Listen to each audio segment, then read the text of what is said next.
जी। Chat box में present डाल दीजिए। अरे लॉग आउट।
योग्यता चैट बॉक्स में प्रेजेंट डाल दीजिएगा।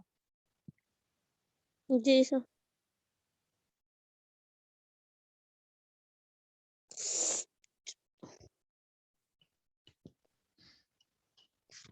क्या?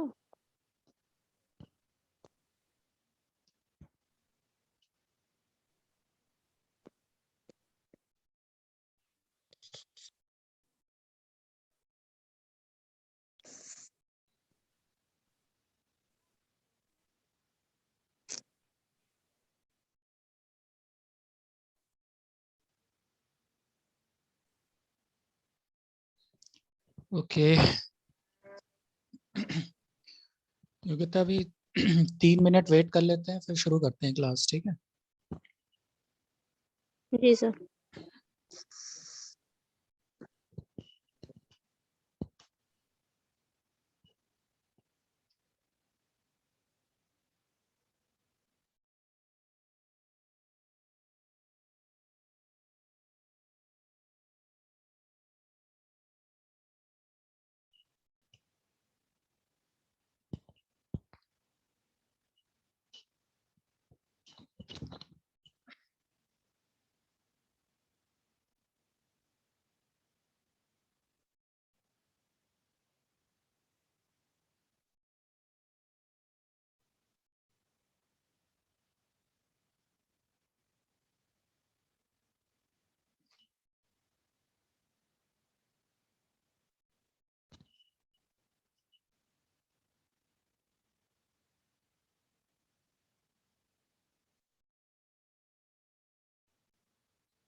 ठीक, 10 मिनट हो गए हैं।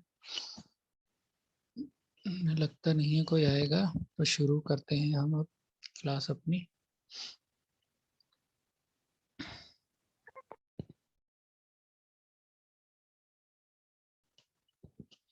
योग्यता स्क्रीन शेयर हो रही है?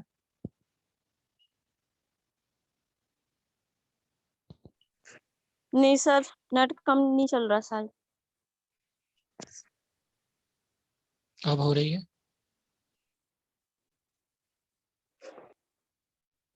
सर हाँ, अभी दिख रही। ओके।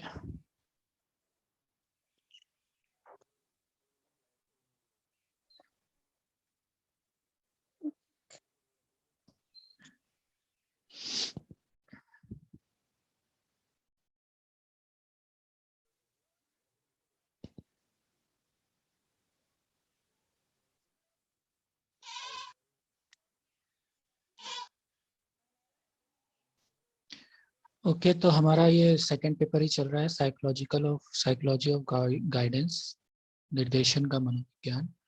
इसमें हमने गाइडेंस के बारे में पढ़ा, एम्स ऑफ गाइडेंस पढ़ चुके हैं, एंड टाइप्स ऑफ गाइडेंस पढ़ चुके हैं, एंड उनको डिटेल में हमने पढ़ा है। एंड ग्रुप गाइडेंस हमने टॉपिक था सिलेबस में आपके, वो पढ़ लिया है। एंड उसके बाद हम जो है साइकोलॉजिकल बेसिस ऑफ गाइडेंस के बारे में पढ़ रहे थे, जिसमें हमने जो फर्स्ट है हमारा इंटेलिजेंस, बुद्धि के बारे में हमने पिछली क्लास में पढ़ा था। Intelligence psychological basis of guidance में फर्स्ट, तो उसके आगे का टॉपिक अब हम शुरू करते हैं।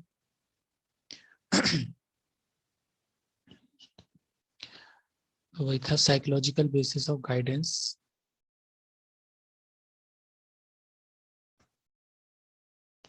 पहला इंटेलिजेंस, सेकंड जो है हमारा आगे का वो है पर्सनैलिटी, व्यक्तित्व। थर्ड हमारा एप्टीट्यूड है, फोर्थ है इंटरेस्ट। तो आपके सिलेबस में जो दे रखे हैं साइकोलॉजिकल बेसिस ऑफ गाइडेंस, वो ये चार दे रखे हैं, intelligence, personality, aptitude and interest.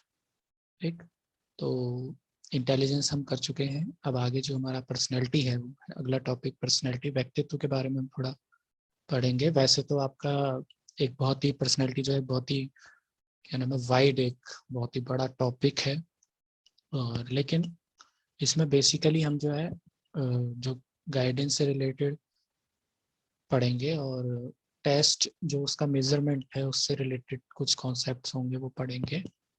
ठीक है, तो पर्सनैलिटी, तो योग्यता आप क्या समझते हैं पर्सनैलिटी से, व्यक्तित्व से आप क्या समझते हैं, बता सकते हैं आप?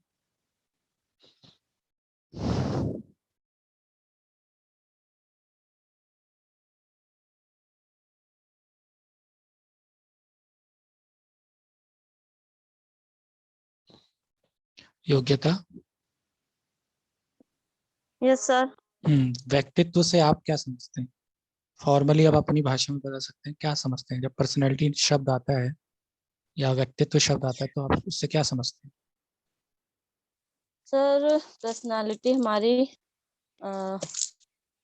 मतलब कि पूरे मतलब हमारा पूरा व्यवहार जिससे हम प्रेजेंट करते हैं। मतलब आपके कहने का मतलब है कि हमारा जो बिहेवियर, पूरा बिहेवियर है, ऑल ओवर बिहेवियर, आप सर हाँ। उसको, हाँ, उसको जो है पर्सनैलिटी कहते हैं। मतलब ओवरऑल बिहेवियर बस से मतलब अगर और भी उसके डीप में जाए तो एक ट्रेट्स, शील गुण से कहने का तात्पर्य है आपका, कि हमारे जो जी सर। व्यवहार व्यवहार के शील गुण, ट्रेट्स जिनको कहते हैं। ट्रेड थ्योरी भी आपने यस। पहले पढ़ी होगी, ट्रेड थ्योरी, शील गुण सिद्धांत। और तो यस सर। हाँ, तो बेसिक इकाई वही है। तो और आपका कहना है कि हमारा जो व्यवहार के जो शील गुण है उससे निर्धारण होता है हमारे व्यक्तित्व का। ठीक है, ठीक है, ये भी एक है जी। Point of view. तो हम अभी इसके ज़्यादा वाइड में नहीं जाएंगे, पर्सनैलिटी उसका वो अलग टॉपिक है, कभी कोई पर्टिकुलर टॉपिक आएगा तो हम उसमें डीप नहीं जाएंगे। अभी हम बेसिकली क्या होता है पर्सनैलिटी वो पढ़ेंगे। ठीक है, तो फर्स्टली शाब्दिक अर्थ, यस कभी सर। भी, हाँ, कभी भी आप पर्सनैलिटी के बारे में कभी लिखें या बताएं तो सबसे पहले उसका शाब्दिक अर्थ का मतलब बताएं। तो आप क्या बताएंगे? It is origin from Latin word persona, means external appearance. इसका जो उद्भव सर हुआ है वो, पर्सोना। हाँ, इसका जो उद्भव है वो लैटिन भाषा का शब्द है पर्सोना से बना है, जिसका अर्थ होता है बाहरी दिखावा, सर हाँ। External appearance. जैसे मुखौटा। मुखौटा भी कह सकते हैं, आपने यस बुक सर। में पहले पढ़ा भी होगा। तो कभी भी इसका शुरुआत करें तो इसका सर हाँ। शाब्द इसके शाब्दिक अर्थ से शुरू करें तो लैटिन भाषा के पर्सोना से लिया गया है, जिसका अर्थ होता है बाहरी दिखावा। पहले इसका मतलब होता था कि केवल जो बाहरी व्यक्ति दिखा रहा है अपना व्यवहार, उसी को हम पर्सनैलिटी कहते थे। लेकिन अब ये जो अर्थ है वो व्याप्त नहीं है। अब काफी सारे मनोवैज्ञानिकों ने इसके अलग अलग डेफिनेशंस दी हैं।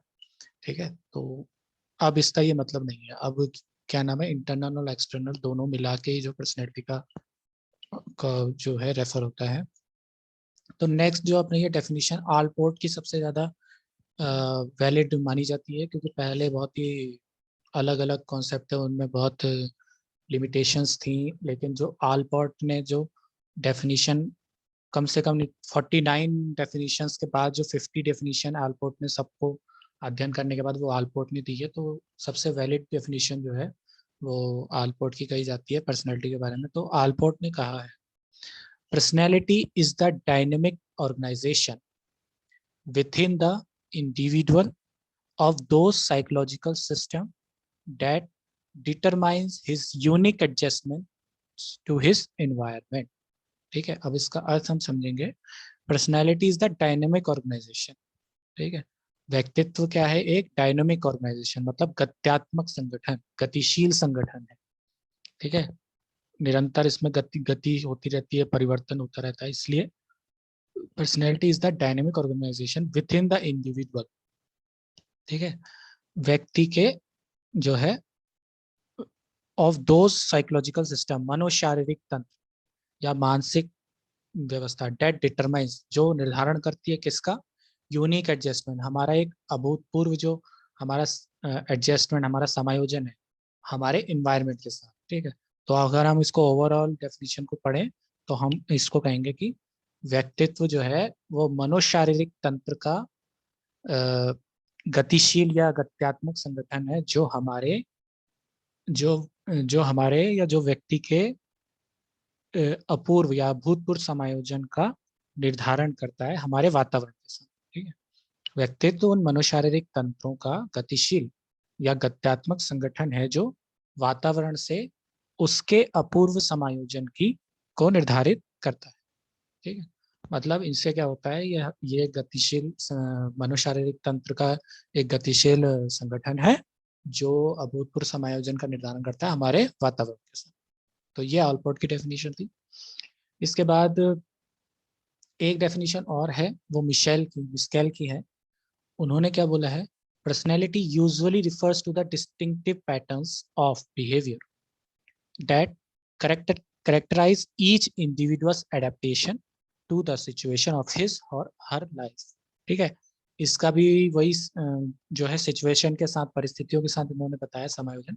तो क्या कह रहे हैं, पर्सनैलिटी यूजुअली रिफर टू, व्यक्तित्व का तात्पर्य एक विशेष पैटर्न, डिस्टिंक्टिव पैटर्न मतलब एक विशिष्ट पैटर्न से है, और विशिष्ट पैटर्न से है क्या नाम है, जो क्या कहते हैं से होता है, जो हर व्यक्ति के जिंदगी की परिस्थितियों के साथ होने वाले समायोजन का निर्माण करता है। ये भी वही कह रहे हैं।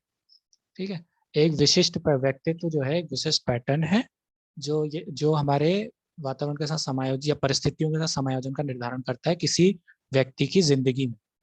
ठीक है, परिस्थितियों को लेकर। तो ओवरऑल जो है व्यक्तित्व हमारा वही एक मनोशारीरिक तंत्र है का एक संगठन है, ऑर्गेनाइज मतलब डायनामिक मतलब गतिशील संगठन है जो हमारे वातावरण के साथ हमारा समायोजन का निर्धारण करता है। ठीक है, तो यह है पर्सनैलिटी। इसमें बाकी इन डेफिनेशन में इसकी काफ़ी सारी करेक्टरिस्टिक्स हैं, और इसको हम बुक में पढ़ेंगे तो काफ़ी डीप आपको मिलेगा समझने को। तो पर्सनैलिटी का ओवरऑल इन दो डेफिनेशंस में काफ़ी अच्छे से बताया गया है क्या है पर्सनैलिटी। और तो अब हम आगे बढ़ते हैं इसके डीप में, कभी जब साइकोलॉजिकल पर्सनैलिटी का अलग कभी टॉपिक आएगा तो उस पर बात करेंगे। लेकिन अभी हमारा बेसिक जो है वो उसके नेक्स्ट है मेजरमेंट ऑफ पर्सनैलिटी। ठीक है, गाइडेंस और काउंसलिंग की जब भी बात होती है तो हम पहले मेजरमेंट ही करते हैं। ठीक है, कोई हमारे पास काउंसलिंग के लिए या कोई गाइडेंस के लिए आया है तो हम सबसे पहले उसके साथ एक सौहार्द व्यवहार बनाते हैं, फिर उसको जानते हैं, कुछ टेस्ट करवाते हैं ताकि हमें उसके बारे में पता चले, और क्या नाम है उसका ऑब्जर्व करते हैं या केस स्टडी करते हैं या डाटा कलेक्ट करते हैं।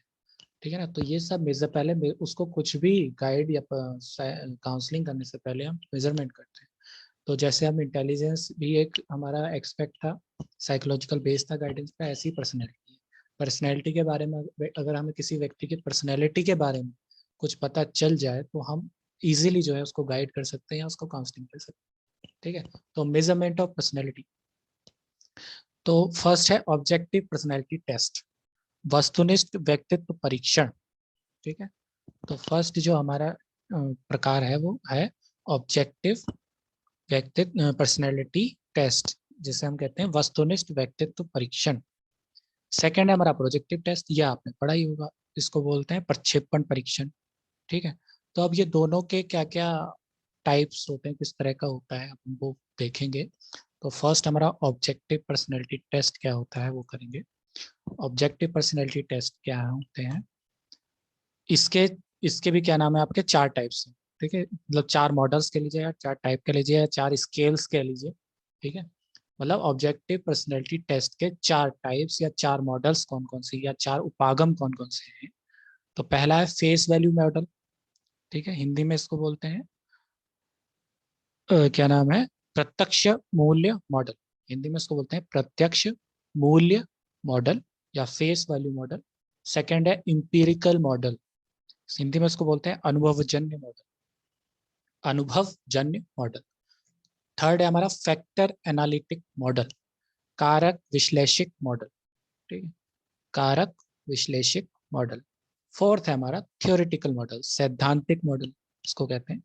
तो ऑब्जेक्टिव पर्सनैलिटी टेस्ट के अंदर ये 4 अप्रोच हैं या 4 मॉडल हैं जिसके अंतर्गत हम पर्सनैलिटी का टेस्ट करते हैं। ठीक है, तो फर्स्ट हमारा है फेस वैल्यू मॉडल। ठीक है, इसके बारे में पढ़ेंगे, फेस वैल्यू मॉडल क्या होता है। इसमें क्या होता है, its items are clear and direct. ठीक है, इस टेस्ट, इस मॉडल में या इस अप्रोच के जो टेस्ट होते हैं उसमें जो उसके जो एकांश होते हैं वो बिल्कुल सीधे होते हैं और डायरेक्ट प्रत्यक्ष होते हैं, सीधे मतलब डायरेक्ट पूछा जाता है। ठीक है, ठीक है, और सब्जेक्टिव रिकॉग्नाइज ऑब्जेक्टिव आइटम्स, इसमें जो प्रयोज्य होता है जिसका हम टेस्ट ले रहे हैं वो पहचान जाता है कि इन आइटम का क्या, इन एकांशों का क्या उद्देश्य है, ये टेस्ट क्यों ले जा रहा है, मतलब उसको पता चल जाता है सीधे सीधे कि हाँ ये मेरे को इसलिए दिया गया क्योंकि ये इस चीज को पता करना चाहते हैं। ठीक है ना, तो क्या है इसका एग्जाम्पल है वुडवर्थ पर्सनल डाटा शीट। ठीक है, ये इसका एग्जाम्पल है कि जो वुडवर्थ पर्सनल डाटा शीट होती है इसमें जो है direct direct clear and direct items होते हैं जिसमें सब्जेक्टिव को क्लियर पता है, उसके उद्देश्य पता चल जाता है। ठीक है, तो अब फेस वैल्यू मॉडल के और बारे में क्या है, अब ये उतना इसका जो है, अब इसके लिमिटेशंस काफ़ी थी, तो अब इसका प्रयोग बिल्कुल मतलब ना के बराबर ही होता है, क्योंकि इसमें जो सब्जेक्टिव होता है उसको पता चल जाता है कि किस चीज़ का मेजरमेंट किया जा रहा है। तो वो कभी फेक आंसर दे सकता है, कभी बायस हो सकता है। ठीक है ना, तो ये चीज़ें काफ़ी सारी लिमिटेशंस थी इसकी। तो जो अगला मॉडल है वो है empirical model. Face value model को रिप्लेस करने के लिए एक एम्पिरिकल मॉडल को बनाया गया था। ठीक है, अनुभवजन्य मॉडल कहते हैं इसको। ठीक है, अनुभवजन्य मॉडल में क्या था इसमें क्या होता है, it's item differentiate between clinical group and normal group. इसके जो एकांश होते हैं वो अंतर बताते हैं किनके बीच, क्लिनिकल ग्रुप मतलब जो रोगी कह सकते, एक मतलब जो जो किसी रोग से वो है, मतलब जिनमें हम चेक कर रहे हैं कि ये इनमें ये प्रॉब्लम है कि नहीं है। एंड नॉर्मल ग्रुप मतलब हमें सामान्य लोग, सामान्य समूहों और जो हमारे रोगी समूह है उनका जो है, नैदानिक समूह है उनका हमें डिफ्रेंशिएट पता चलता है। ठीक है, कि इसमें इसमें जो है ये रोग हैं या ये लक्षण है। ठीक है, और जो सामान्य जिनका इस टेस्ट के हिसाब से जो आएगा वो हम डिफ्रेंशिएट कर सकते हैं कि नॉर्मल है या क्लिनिकल है। एग्जाम्पल क्या है इसका, एग्जाम्पल आपने बहुत बार पढ़ा भी होगा, MMPI, मिनेसोटा मल्टीफेजिंग पर्सनैलिटी इन्वेंट्री। ठीक है, ये काफ़ी जो है बहुत ही फेमस इन्वेंट्री है और और बहुत ही जगह यूज होती है। इसका इसी से हम पता लगा सकते हैं कि इसके जो एडेप्टेशन है वो लगभग ज़्यादातर कंट्रियों ने इसके एडेप्टेशन अपनी कंट्री के हिसाब से, अपनी लैंग्वेज के हिसाब से किया है। और एक होता है कैलिफोर्निया पर्सनैलिटी इवेंट, CPI। ये दो इसके एग्जाम्पल है, एम्पेरिकल मॉडल पे आधारित ये टेस्ट है। ठीक है, अब आगे हम देखेंगे MMPI क्या होता है। MMPI created by Hathaway and McKinley. ठीक है, ये आप नोट कर लीजिए, कई बार जो है कई सारे कंपटीशंस में या नेट में भी देंगे तो MMPI से एक या दो क्वेश्चन आते ही आते हैं। ठीक है, तो मिनेसोटा मल्टीफेसिक पर्सनैलिटी इन्वेंटरी, वो इसका प्रतिपादन जो है वो हाथवे एंड मैकिनले ने 1940 में किया था और पब्लिश कब हुआ था? 1943। ठीक है, प्रकाशन इसका हुआ था 1943 में, और मतलब बनाया जो क्या था वो 1940 में बनाया गया था, पब्लिश 1943 में हुआ था। ठीक है, नेक्स्ट है इट कंसिस्ट 10 क्लिनिकल स्केल्स। इस टेस्ट में 10 नैदानिक मापनियां होती हैं। ठीक है, और वो 10 नैदानिक मापनियां क्या होती हैं वो हम आगे देखेंगे। ठीक है, नेक्स्ट है its objective is to measure pathological traits. ठीक है, इसका उद्देश्य होता है किसका मापन करना? पैथोलॉजिकल ट्रेट्स, मतलब रोगात्मक शील गुणों का। रोगात्मक जो शील गुण है उनका मापन करना होता है इसका उद्देश्य ऑफ पर्सनैलिटी, व्यक्तित्व के। It had 550 items. इस टेस्ट में 550 एकांश होते हैं, जो मतलब वही 10 स्केल्स में विभक्त होते हैं, डिवाइडेड। ठीक है, तो क्या है? Its objective is to measure psychological trait of personality, व्यक्तित्व के रोगात्मक शील गुणों का मापन होता है इसका उद्देश्य। एंड इसमें जो है 550 आइटम्स होते हैं। ठीक है, अभी और हम इसका आगे देखेंगे, इंपीरिकल मॉडल में ही है ये। ठीक है, 6 है responses are true false can not say. इसके आइटम के जो हम रिस्पॉन्स, वो सब्जेक्ट रिस्पॉन्स देता है, वो 3 ऑप्शंस होते हैं, उसमें से एक पे टिक करता है, वो ट्रू, फॉल्स या कैंट से, मतलब सत्य है, असत्य है, या कह नहीं सकता हो। ठीक है, तो ये चीज है इसमें। ओके, 3 टाइप्स के रिस्पॉन्सेज हैं। नेक्स्ट है इट इज रिवाइज्ड बाय। इसका जो संशोधन किया था वो बुचर, डेलिस्टोम, ग्राहम, टेलीगेन एंड केमर, 1989 में इसका रिवीजन किया गया था। ठीक है, इन ये जितने भी साइकोलॉजिस्ट हैं इन्होंने इसका रिवीजन किया था 1989 में, बुचर, डेलिस्टोम, ग्राहम, टेलीगेन एंड केमर। ओके, जो ये रिवीजन उसको कहते हैं MMPI 2। ठीक है, तो जो MMPI 2 है उसमें 567 आइटम्स होते हैं। ठीक है, वैसे आइटम्स बहुत ज़्यादा होते हैं, लेकिन वो रिपीट, जो उसके वैलिडिटी जो उनका स्केल्स हैं उनमें रिपीटेड कई बार होते हैं। जो अगर हम रिपीटेड को छोड़ देंगे तो 567 आइटम्स होते हैं इसमें MMPI 2 में जो रिवीजन हुआ। नेक्स्ट है it is administered on a group और अ पर्सन ऑल्सो। ठीक है, ये इसकी एक विशेषता है MMPI 2 की, कि ये जो है सामूहिक रूप से भी इसका प्रशासन किया जा सकता है और किसी एक व्यक्ति पर भी इसका प्रशासन किया जा सकता है। नेक्स्ट है it consist of 10 clinical scale. ठीक है, ये इसमें 10, जो MMPI 1 था उसमें भी 10 थे, और ये इसमें भी 10 जो हमारे क्लिनिकल 10 मापनियां हैं। वो कौन कौन सी हैं? जो 10 रोग, मतलब मापनियां, रोगात्मक या नैदानिक मापनियां हैं, कौन कौन से होती हैं? पहला होता है हाइपोकॉन्ड्रियासिस। ठीक है, इसको हिंदी में रोग भ्रम बोलते हैं। ठीक है, अब इन रोगों के बारे में आपने साइकोपैथोलॉजी में पढ़ा होगा, थोड़ा थोड़ा पढ़ा होगा, आपको बुक से आप इसके बारे में पढ़ सकते हैं। अभी हम इसके डीपली में नहीं जाएंगे। मेनली जो MMPI 2 में क्लिनिकल 10 क्लिनिकल स्केल्स हैं वो ये है: हाइपोकॉन्ड्रियासिस, रोग भ्रम कहते हैं इसको; डिप्रेशन, जिसे हम विषाद कहते हैं; कन्वर्जन हिस्ट्रिया, जिसे हम रूपांतर हिस्ट्रिया कहते हैं; साइकोपैथिक डेविएशन, मनोविकृत विचलन कहते हैं; मस्कुलिनिटी फेमिनिटी, पुरुषत्व और नारित्व कहते हैं; पैरानोइया, इसे बोलते हैं स्थिर व्यामोह। व्यामोह क्या होता है वो भी आपने पढ़ा होगा साइकोपैथोलॉजी में; साइकास्थेनिया, मनोदुर्बलता कहते हैं इसको, मनोदुर्बलता; स्कीजोफ्रेनिया, मनोविकलता कहते हैं इसको; हाइपोमानिया, अल्पोनुमाद कहते हैं इसको; सोशल इंट्रोवर्जन, सामाजिक अंतर्मुखता। ठीक है, तो ये 10 क्लिनिकल स्केल हैं। आप इसका स्क्रीनशॉट ले लीजिए या फिर लिख लीजिए। कई बार MMPI से रिलेटेड क्वेश्चंस आते हैं, कई बार ऐसा कह देगा कि मतलब MMPI 2 में कौन सा रोग नहीं होता है, तो 4 ऑप्शन होंगे और क्या नाम है, 4 ऑप्शन में से एक ऑप्शन नहीं होगा तो उस पर आपको टिक करना पड़ेगा। ठीक है, तो कई सारे मतलब ये 10 जो क्लिनिकल स्किल्स हैं वो ये हैं आपका: hypochondriasis, depression, conversion hysteria, psychopathic deviation, masculinity femininity, paranoia, psychasthenia, schizophrenia, hypomania, social interviews. ठीक है। जी योग्यता कुछ कह रहे हैं क्या? हेलो। सर नहीं। हेलो। हाँ जी, योग्यता कुछ कह रहे हैं? हेलो।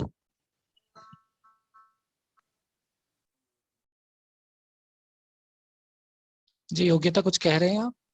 नहीं सर। ओके ओके ठीक। हाँ तो इसका मैं वही कह रहा था, MMPI 2 के क्वेश्चंस जो है नेट में आ सकते हैं। ये 10 इसके क्लिनिकल स्केल्स हैं और मतलब इससे रिलेटेड MMPI 2 आपको पढ़ना पड़ेगा अच्छे से।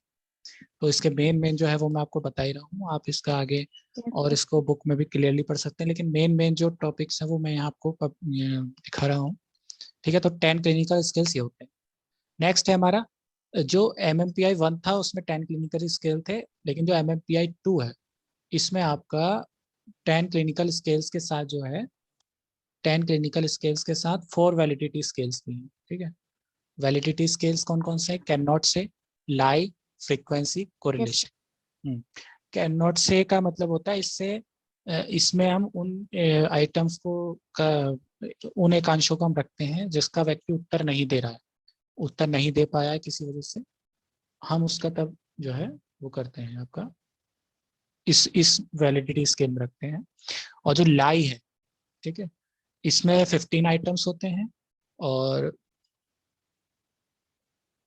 इसमें अगर व्यक्ति जो है गलत उत्तर दे रहा है या अपने को गलत तरह से आपका अपने आप को जो है व्यक्त कर रहा है अपने, तो वो हमें पता चल जाता है इससे। ठीक है, जो नेक्स्ट है फ्रीक्वेंसी है, इसमें इसमें 60 आइटम्स होते हैं। अगर इसमें इसमें स्कोर हाई आता है तो क्या पता हमें चल जाता है कि अब व्यक्ति अपने बारे में कुछ ज्यादा ही बड़ा चढ़ाकर बता रहा है। ठीक है, और जो लास्ट करेक्शन है इसमें क्या होता है, इसमें 30 आइटम्स होते हैं और इसमें हमें क्या पता चल जाता है कि या तो व्यक्ति बहुत ही डिफेंसिव उसमें अपना मतलब उत्तर जो है वो बिल्कुल फ्रीक्वेंटली नहीं दे रहा है, बहुत ही डिफेंसिव मूड में उत्तर दे रहा है, और या फिर बहुत ही बड़ा चढ़ा के मतलब दे रहा है। मतलब ये जो 4 वैलिडिटी स्केल्स हैं इनसे ये पता चल जाता है कि जो हमारा सब्जेक्ट ही है वो हम आंसर सही रूप में दे रहा है कि नहीं दे रहा है, या फिर ऐसे ही मतलब दे रहा है। तो इसलिए ये वैलिडिटी स्केल रखा, क्योंकि ये एक बहुत लंबा स्केल होता है। तो इसमें हमें ये जानना जरूरी है कि वाकई में जो हमारा सब्जेक्ट है वो सही रूप से इसका आंसर कर रहा है कि नहीं कर रहा है। ओके, नेक्स्ट है एम्पिरिकल मॉडल का ही चल रहा है CPI। अब CPI MMPI की बात हो चुकी है, अब CPI की बात होगी। CPI मतलब होता है आपका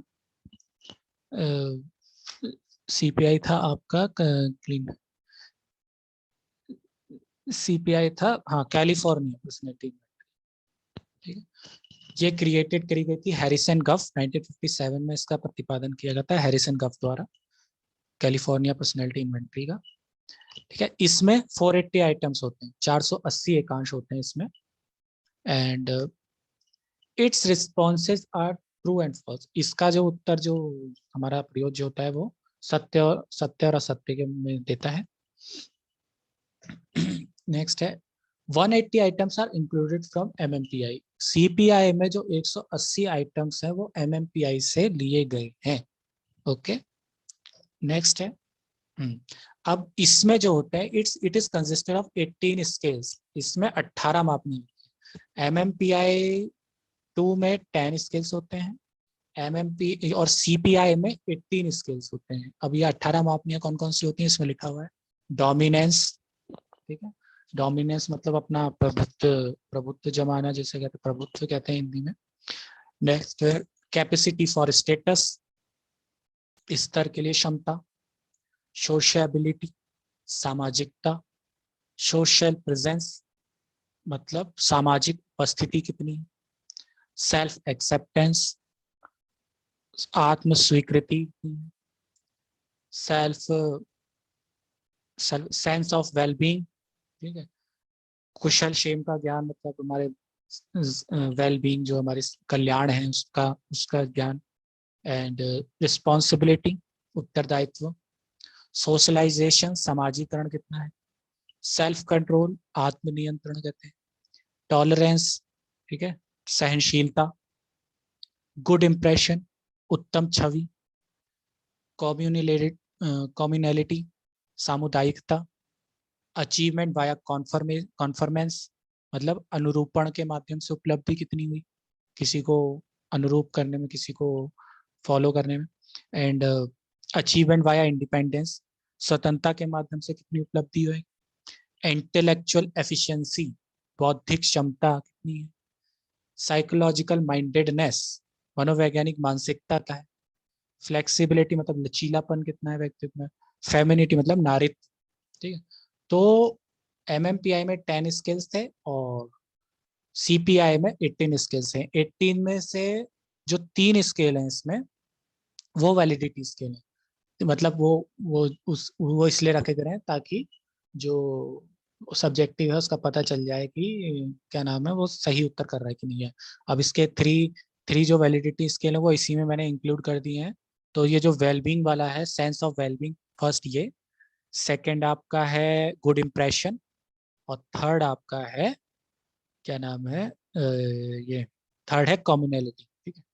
तो sense of wellbeing, good impression और कम्युनैलिटी, ये आपके 3 इसमें वैलिडिटी स्केल हैं जो क्या कहते हैं, इनका व्यक्तित्व के मापन से कोई मतलब नहीं है। बस इससे ये पता चल जाता है कि उसका व्यवहार और उसका सोशल इंटरेक्शन सब्जेक्टिव का कितना है, ठीक है, क्या मतलब उसका संबंध है उससे या नहीं, ठीक है। तो इसमें 18 स्केल्स हैं, 15 आपका जो है वो मेजरमेंट करते हैं पर्सनैलिटी का ही, और लेकिन जो इसमें sense of wellbeing, good impression, communality है, वो उसका सोशल इंटरेक्शन और उसका बिहेवियर कैसा है उससे उसका पता चलता है, ठीक है। तो ये MMPI और CPI ये इंपीरिकल मॉडल, अनुभवजन्य मॉडल के जो टेस्ट थे, ठीक है। और ये हम क्या पढ़ रहे हैं, ऑब्जेक्टिव पर्सनैलिटी टेस्ट के बारे में पढ़ रहे हैं। ऑब्जेक्टिव मतलब मेजरमेंट ऑफ पर्सनैलिटी के दो तरह से टेस्ट होते हैं, ऑब्जेक्टिव पर्सनैलिटी टेस्ट और projective test. Objective personality test में 4 मॉडल है, face value model, empirical model है, और फैक्टर एनालिसिस मॉडल है, और थ्योरेटिकल मॉडल है।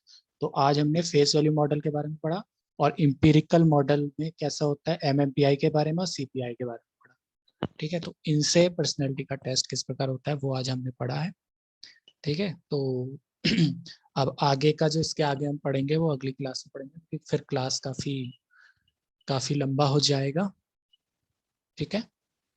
तो आप इसमें जो MMPI और CPI है वो बुक में आप बुक से एक बार पढ़ लेंगे आप तो सही रहेगा। एंड 1 मिनट में योगिता कुछ कह रहे हैं क्या? No sir. ओके 1 मिनट है।